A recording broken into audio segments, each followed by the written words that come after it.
민주노총과 종북 세력들, 그리고 탄핵의 주도적인 역할을 하셨던 촛불 세력들, 좌익 국민들 있죠? 입이 있으면 반박을 해보시기 바랍니다. 언제든지 빵식이가 제 반박을 해드리겠습니다.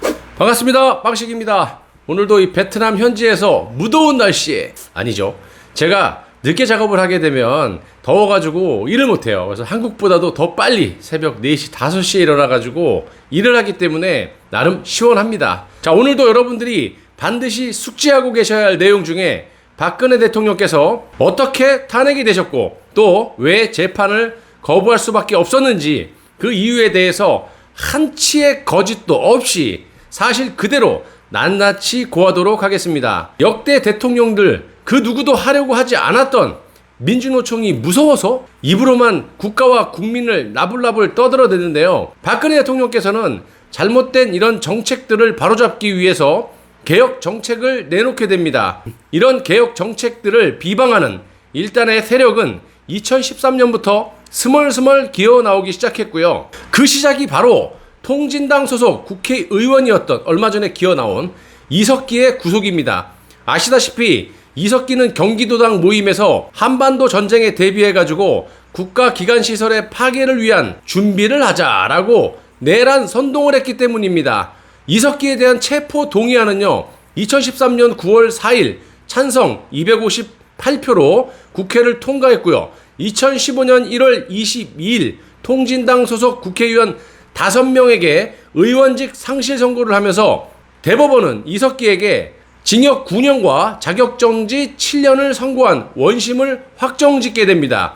그 이후 같은 해 10월 중학교, 고등학교 역사 교과서에 국정화 방침을 발표하게 되고요. 이렇게까지 하게 된 이유는요, 분명하게 있었습니다. 교학사에서 출간한 한국사 교과서 내용 중에 상당수가 이념 편향 논란을 일으킨 것은 물론 내용 자체에도 오류가 많아가지고 이건 도저히 교과서로서 부적합하다라는 비판이 제기됐기 때문입니다. 한마디로 박근혜 대통령께서는 잘못된 역사 왜곡을 바로잡기 위해서 또 우리 현대사를 바로잡기 위해서 한국사 교과서에 한해서 국정화 방침을 정하신 겁니다. 이 역사를 왜곡하는 짓거리는요, 아마도 전 세계에서 중국하고 이 북한, 한국밖에 없다라고 말씀드려도 과언이 아닐 정도고요. 이놈의 문재인 정부는 여러분들도 아시다시피 하나부터 열까지 중국의 속국, 4대주의를 버리지 못하고 이 중국이라는 나라를 못 따라해서 안달이 나지 않았습니까? 자유민주주의에서 자유를 뺀 지도 오래전이고요. 국민들은 자유민주주의와 민주주의와의 차이점도 잘 모르고 있다는 겁니다.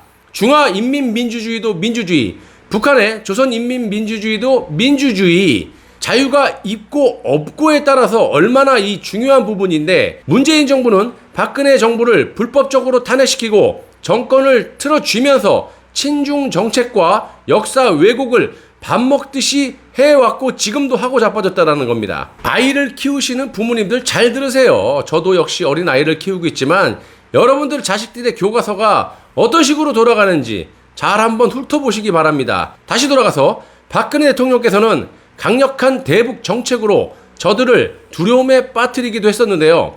제가 항상 말씀을 드렸지만 중공이나 북한 같은 이 공산 국가들의 특징이 약자에게는요, 더 강하게 그냥 집 밟아버리는 그런 경향이 있고 강자에게는요, 끝도 없이 머리를 조아리는, 예를 들어서 박근혜 대통령께서 강한 정책을 펼치시면 저것들이 어떻게 합니까? 집 밟습니까? 같이 손에 손을 맞잡고 잘해보자. 저것들이 좀 무서운 것 같은데. 이런 식이에요. 근데 문재인을 한번 보세요. 이런 작자 같은 경우는 시진핑에게 어떤 짓거리를 해왔습니까? 혼밥을 먹고 한국 기자들이 그냥 중공놈들에게 두들겨 맞아도 그냥 나 무서워. 나 모른 척이. 나한테 말하지 마. 무서워. 진핑이 형.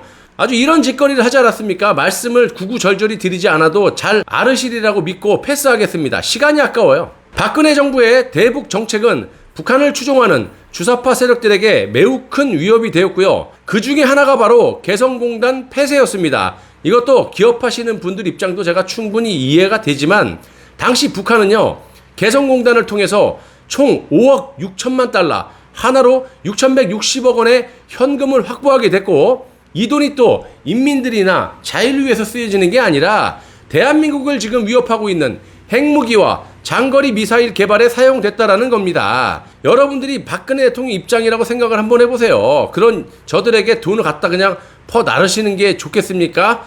박근혜 대통령으로서는 국민의 생명과 재산을 지키기 위해서 불가피하게 개성공단 폐쇄라는 결정을 내리시게 된 겁니다.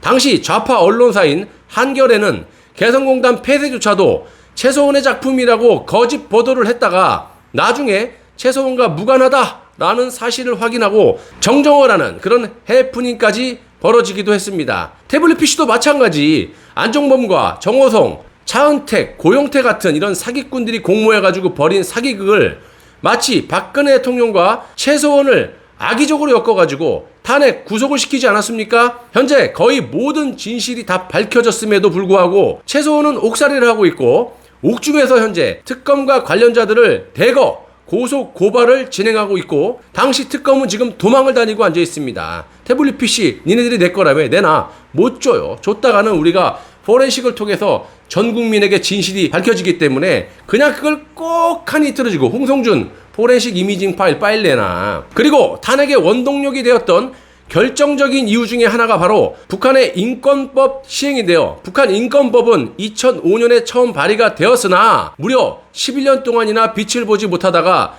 박근혜 정부에서 처음 시행이 되었습니다. 북한 인권법은 시행을 하루 앞두고 2016년 9월 3일에 열린 청와대 수석 비서관 회의에서 대통령께서 이렇게 말씀을 하셨죠. 이제 9월 4일이면 북한 인권법이 본격적으로 시행될 예정입니다.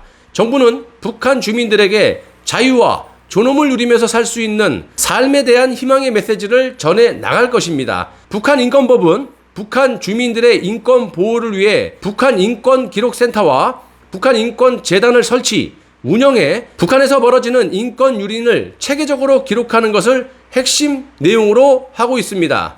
이런 박근혜 대통령의 강력한 메시지에 북한 주민들은 동요하게 되었고요. 북한 정권의 붕괴를 예고하는 신호탄이 되었던 겁니다.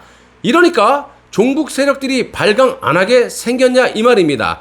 그런데 박근혜 대통령께서는 여기서 그치시지 않고 2016년 10월 1일 국군의 날 기념식에서 대북 압박 수위를 한층 더 높였습니다. 이놈의 문재인은 국군의 날 이런 거 시진핑, 북한, 김정은이 무서워서 참석도 안 해요, 이거는. 막 애국가를 편곡해갖고, 막 북한의 애국가를 막 퓨전을 시켜갖고, 여기가 남한인지 북한인지 모를 정도로 막 그런 짓거리까지 대놓고 서슴치 않게 했던 것도 문재인이에요. 자, 아무튼 대통령은 기념사에서 북한 주민 모두가 인권의 존엄을 존중받고 행복을 추구하며 살아갈 수 있도록 최선의 노력을 다할 것이라면서 북한 주민 여러분들이 희망과 삶을 찾도록 길을 활짝 열어 놓을 것이고 언제든지 자유 대한민국의 이 자유로운 터전으로 오시기를 바랍니다 라고 촉구를 하셨습니다. 이게 일반 정상적인 국민들에게는 매우 당연한 메시지일지 모르겠지만요, 종북 세력들에게는 이런 박근혜 대통령의 메시지가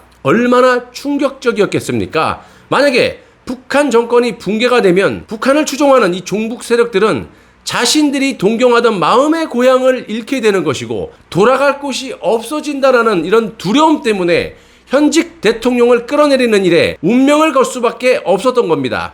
일반 국민들이 봤을 때는, 정상적인 국민들이 봤을 때는 이해할 수 없는 상황이지만요, 김일성 사상이 머릿속에 박혀있는 이 종북 주사파들에게는 치명적으로 들릴 수밖에 없었다라는 겁니다. 여기에 보수 진영의 일부 세력들까지 박근혜 대통령에게 등을 돌리게 하는 사건들까지 발생을 하죠. 예를 들면 호남 출신의 검찰총장 김수남과 이영렬 서울중앙지검장이 공모를 해가지고 태블릿 PC를 통해서 대통령의 뒤통수에 비수를 꼽는 짓거리까지 하게 되고요. 거기에 이 박근혜 대통령이 국가와 국민을 위해서 공무원 연금에 손을 댄 것입니다. 박근혜 대통령께서는 2015년 공무원 연금법을 개정을 했고요.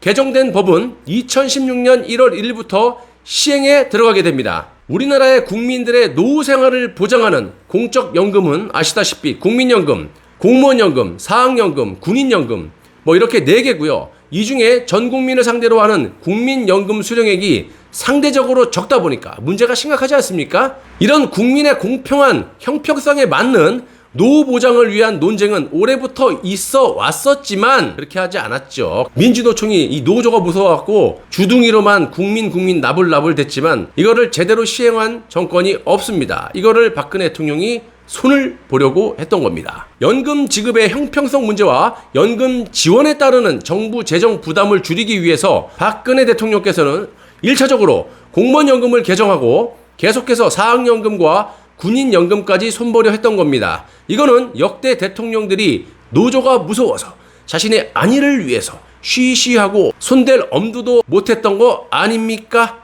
자, 이런 것들을 국가와 국민을 위해서 박근혜 대통령이 형평성에 맞게 공평하게 하기 위해서 개정을 하려고 했지만 노조의 저항이 너무 거세서 공무원연금만 개정하는 선에서 끝나고 만 겁니다.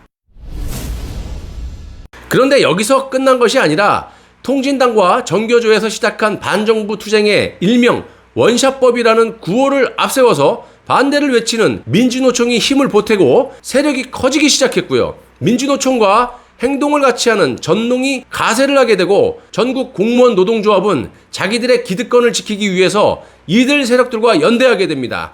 여기서 대진련을 비롯한 종북 추종 세력들은 주한미군 철수까지 외치면서 거리로 쏟아져 나오게 됐던 겁니다. 모습을 전혀 드러내지 않고 어둠 속에서 박근혜 대통령을 비방하는 그런 세력들까지도 있었으며 자신들의 밥그릇과 숟가락에 손을 대는 이런 정상적인 개혁 작업에 반기를 들고 발광을 하게 된 겁니다. 입에 거품을 물고 천지사방에 박근혜 대통령의 적들이 창궐을 하게 됐고요. 이에 편승한 정치권의 일부 세력은 아니죠. 일부가 아니라 좌우 모두가 합세했다라고 봐야 맞는 얘기가 될 것입니다. 이런 작자들이 언론의 허위 기사나 찌라시들을 빌미로 박근혜 대통령에 대한 탄핵 소추안을 통과시켜버린 겁니다. 그리고 박근혜 대통령을 탄핵시키기 위해서 깔맞춤 특검법까지 만들어가지고 매우 조직적으로 멀쩡한 대통령을 탄핵, 구속시키고 현재 대한민국의 국격을 이 모양 이 꼴로 만들어 놓은 거 아니겠어요? 그래놓고 더 나가서 내각제 이원집정부제를 통해서 국민의 눈치도 보지 않고 지들끼리 다 해먹겠다라고 저런 악수를 두고 앉아 있습니다. 끝까지 우리가 개헌은 막아야겠습니다. 이러한 호재를 맞이하자 어둠의 반동분자 세력들은 밤마다 이른바 촛불이라는 것을 들고 광장에 쏟아져 나와 똥인지 된장인지도 구분하지 못하고 저들의 선동에 놀아났던 겁니다. 이제 와서 제가 확실하게 감히 이런 말씀을 드리는 이유는 탄핵 정국 당시에 헌법 수호의 의지가 없다느니 비선 실세 최소원과 국정농단을 했다느니 뇌물을 먹었다느니 이런 사기 탄핵의 진실이 모두 법원의 판결문과 당시 검찰 특검의 공소장 내용 증인들의 증언들을 토대로 매우 악의적으로 대통령을 사기 탄핵시키고 불법 감금을 시킨 것들이 모두 밝혀졌기 때문에 제가 탄핵의 진실이라는 컨텐츠를 가지고 자신있게 여러분들에게 감히 이런 말씀을 드리는 겁니다. 한마디로 언론에 속았던 특검에 속았던 정치꾼들의 새치 엇바닥에 속았던 촛불을 들고 광화문에 쏟아져 나왔던 이 국민들도 탄핵의 주범이라는 말씀을 드릴 수 있고요. 당시 민주노총과 탄핵 세력들이 국민들을 선동하기 위해서 외친 구호가 바로 세월호 7시간이고 잘 아시죠? 좌익들. 사회자가 세월호라고 선창하면 군중들은 7시간 이렇게 열렬히 호응을 했고요. 개그맨인지 치어리던지 모르는 김재동 같은 작자가 감히 헌법을 운운하면서 마치 헌법주의자처럼 주절주절 나불나불 대면서 팩트에서 완전히 어긋난 그런 해석으로 국민들을 매우 악의적으로 선동했던 일까지 벌어지게 된 겁니다. 민주노총과 종북 세력들 그리고 탄핵의 주도적인 역할을 하셨던 촛불 세력들 좌익 국민들 있죠. 입이 있으면 반박을 해보시기 바랍니다. 언제든지 빵식이가 제 반박을 해드리겠습니다. 감사합니다.